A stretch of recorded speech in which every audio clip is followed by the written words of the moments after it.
Y seguimos en el camino hacia Spider-Man Brand New Day. Y que muchos tal vez esperaban que ya directamente pasáramos a The Amazing Spider-Man, pero eso va a estar entrando en marzo. De hecho, marzo y abril van a estar dedicadas a Spider-Man de Andrew Garfield. Y bueno, también por lo mismo de la agenda que yo tengo aquí. No la agenda woke, amigos, esa no es. Pero sin duda alguna, pues tendremos bastantes temas de los cuales hablar respecto a Spider-Man. Y este video, que yo creo que ya saben más o menos cuál va a ser la temática, va a estar destinado también uno para Andrew Garfield. Así que no se desanimen, amigos, sí vamos a hablar de The Amazing Spider-Man. Por el momento vamos a hablar de lo que pudo ser la saga de Sam Raimi con relación a Spider-Man, un tema que ha sido bastante curioso para varios fanáticos de esta etapa de los 2000 y yo creo que fue el hito en su momento. De hecho, yo recuerdo que cuando estaba apenas surgiendo el internet, principalmente YouTube, hubo una época en la que este tipo de temas eran muy interesantes, había mucha especulación, era totalmente distinta a lo que se está viviendo hoy en día con la masividad de las redes, y saber este tipo de noticias, llámese rumores, confirmaciones, cancelaciones, filtraciones, era muy distinto, era hasta incluso como una deep web, casi.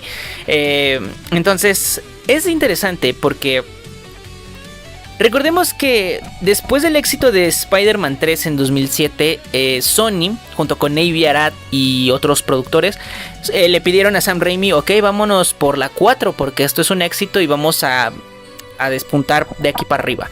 Pero ¿cuál fue el problema? La historia que todos conocemos. Sam Raimi tenía planificada una versión distinta de Spider-Man 3 en la que no existiría Venom. De hecho, sí iba a estar el simbionte, iba a estar Eddie Brock, pero la historia iba a terminar básicamente con la creación de Venom, no como la película que todos vimos. Entonces esto iba a dar paso a que Spider-Man 4 se enfocara en la historia de Spider-Man contra Venom, y de ahí pues arrancarse otra trilogía que abundara más en esta dualidad de Peter Parker y Spider-Man. Esa era la intención de Raimi originalmente, pero obviamente la película fue lo que fue y ya tuvimos un resultado diferente, y se le pidió al director tener un guión para una cuarta entrega que iba a estar programada para verano del 2010, si no me equivoco. Luego de esto hubo varias reescrituras, creo que si no me equivoco por la internet rueda ahí el rumor de que estaban 4 borradores listos, que aún no estaba muy feo, que el otro, que hubo uno que estuvo muy interesante, otro que era bastante loco para lo que era una película de superhéroes, y que bueno, básicamente ninguno tenía como que los elementos suficientes para poder funcionar como una película. Entonces fue ahí en donde Raimi decidió alejarse. Por ahí del 2010-11 se estuvo cancelando la película.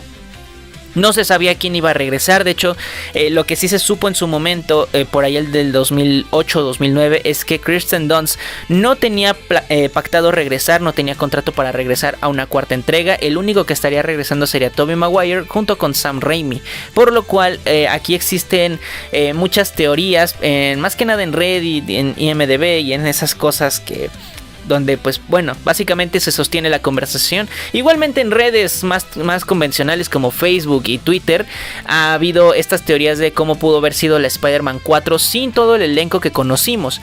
Entonces muchas de estas teorías pintaban para que esta cuarta entrega de Spider-Man funcionara como una nueva Spider-Man 1, que empezara desde cero, con un Peter ya establecido, que enfrentara villanos ya establecidos y que diera paso a esta etapa más adulta del personaje. Ojo, no la etapa ya completamente consolidada, sino una etapa universitaria joven adulto.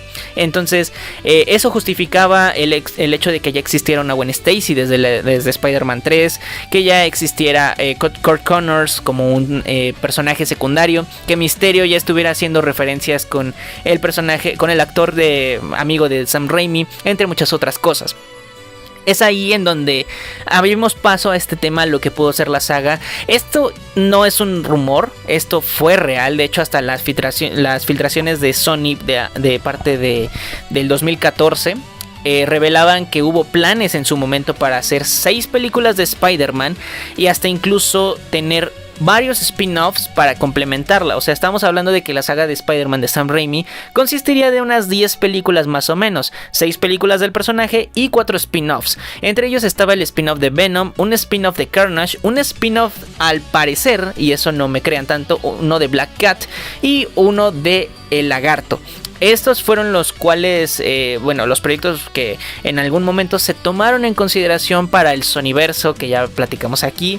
Creo que algunos se hicieron realidad, como lo pueden ver, otros no llegaron a la luz por XY motivo. Y bueno, todo esto nació de la parte del universo de Raimi, que si se trasladó, que si se fue para el lado de Andrew Garfield, luego de manera independiente. Bueno, eso ya no nos pacta, eso ya... Ley de la vida, lo que debió pasar, debió pasar.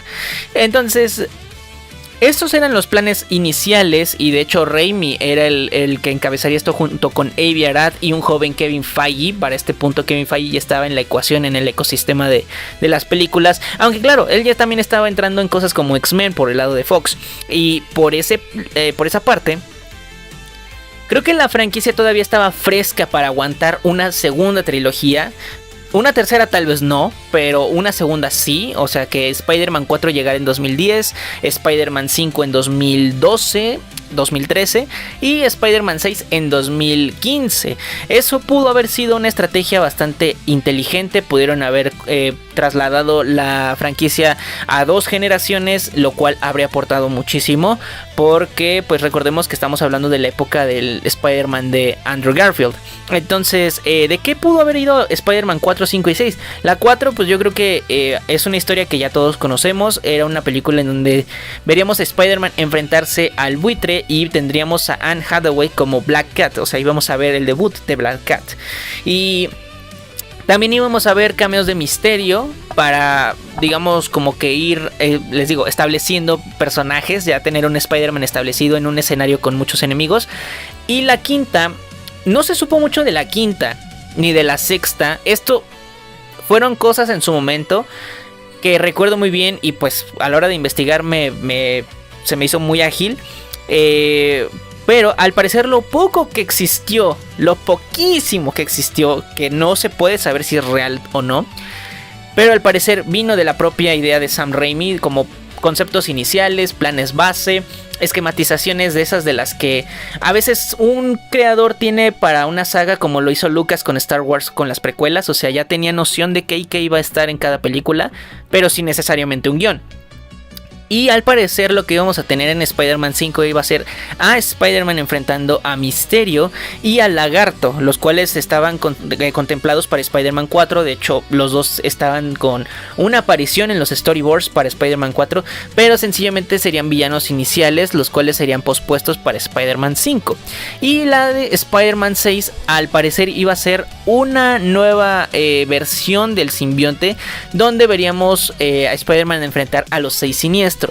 Esto porque pues bueno, recordemos que para este plan se contemplaban los spin-offs, entre ellos uno de Venom donde iba a salir Carnage, uno donde íbamos a tener a Black Cat pues enfrentando enemigos callejeros, pero que eventualmente nos iban a mostrar el mundo de este Nueva York que se fue gestando, y así sucesivamente. O sea, como que iban a ser complementos para la narrativa que nos querían dejar con Spider-Man.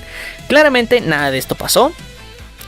Muchas ideas se tiraron para lo que fue la concepción de The Amazing, y de hecho esta historia es muy interesante por la controversia que generó en su momento, y es que para el punto en el que Sony ya estaba empezando a desarrollar The Amazing Spider-Man, Raimi seguía trabajando con Spider-Man 4, o sea que ya Sony básicamente tenía plan A y plan B, y eso se me hizo un poco descarado en su momento, porque ¿cómo vas a echar a andar una película que básicamente depende de otra persona? O sea, si Raimi hubiera tenido el guión de Spider-Man 4 listo, ¿qué hubieran hecho con toda la preproducción de The Amazing Spider-Man? Es algo incoherente. Pero bueno, recordemos que Sony no es el estudio más inteligente del mundo. Para este punto también había rumores de que, les digo, no se tenía contemplado como que una estructura fija para seguir desarrollando este Spider-Man, como que iban a ir por el lado más más estético y palomero del personaje, iban a dejar atrás esa construcción más sólida de lo que nos entregaron en las dos primeras. Digamos que en palabras sencillas, si hubiésemos tenido Spider-Man 4, 5 y 6, sí se hubiesen parecido mucho más a Spider-Man 3 que Spider-Man 1 y 2, lo cual no sé si a muchos les hubiera gustado. Yo les digo, a mí me gusta mucho Spider-Man 3, pero reconozco que las otras dos son bestiales, o sea, son mejores, mucho mejores. Y claramente el hecho de que te digan que las otras se van a parecer más a la menos entretenida o a la menos épica, pues no genera tanta confianza. Por un lado mucho más positivo, yo creo que un Spider-Man 4 que hubiese salido bien habría estado complicado, porque la verdad es que la historia para una cuarta entrega a nivel general siempre suele tener ciertos retos.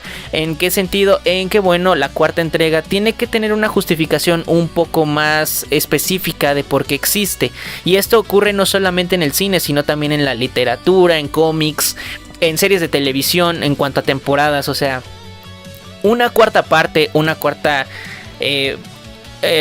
esta cuarta entrega de una historia tiene que justificarse todavía más para darle sentido a lo que estamos viendo, porque la estructura normal es parte 1, 2 y 3, inicio, desarrollo, final. La cuarta por lo general suele ser un reinicio o una continuación, pero que da un punto de partida totalmente nuevo, o sencillamente está siendo una antesala para un final. En este caso pues podemos tener estas pentalogías, o sea, sagas de 5 partes, donde la cuarta suele ser la antesala al final, o sea, la preparación, la narrativa de explorar al antagonista, explorar algo del pasado, explorar estas partes menos tocadas dentro de las 3 primeras para darle sentido a todo lo que veremos en el final.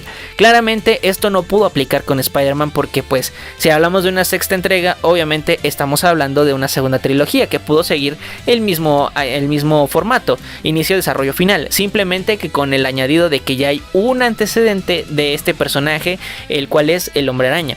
Claro, hay muchos fanáticos que hasta el día de hoy siguen haciendo sus propias versiones de Spider-Man 4, y hay una muy interesante en la que toman los bocetos de Raimi que surgieron y le dan una historia un tanto interesante, pero la verdad, si me lo preguntan a mí, yo la verdad hubiese preferido que no existiera esta película.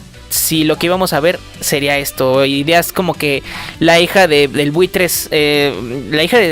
fuera Black Cat, y que él fuera el padre de Peter Parker, y muchísimas cosas raras.